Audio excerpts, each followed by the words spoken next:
నమస్కారం. నా పేరు హరి. మా పేరు బాలు. ఇక్కడ కడుపు నొప్పి అని ఫాతిమా హాస్పిటల్ తీసుకొస్తే ఇక్కడ స్కానింగ్ ఇట్లా అన్నీ తీసిన తర్వాత ఆపరేషన్ చేయాలన్నారు. ఆపరేషన్ చేయాలంటే సరే సార్ అని చెప్పి ఆరోగ్యశ్రీ మీద ఆపరేషన్ చేసిన తర్వాత క్యాన్సర్ అని తెలిసింది. ఆపరేషన్ చేసిన తర్వాత ఇప్పుడు 2 రోజులు ఐసీలో పెట్టిన తర్వాత ఇప్పుడు బయటికి తీసిరు. బాగానే ఉంది, డిశ్చార్జ్ చేస్తామన్నారు.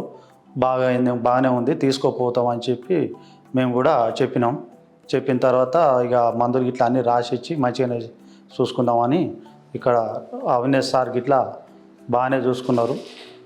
మంచిగానే ఉన్నది. ఇక్కడ వాతావరణం కూడా బాగానే ఉన్నది. ఇక నర్సులు కానీ డాక్టర్లు కానీ అందరూ చాలా బాగా చూసుకున్నారు. ఇంత మంచిగా చూసుకున్నందుకు డాక్టర్లకు, ఈ ఫాతిమా హాస్పిటల్కు ధన్యవాదాలు.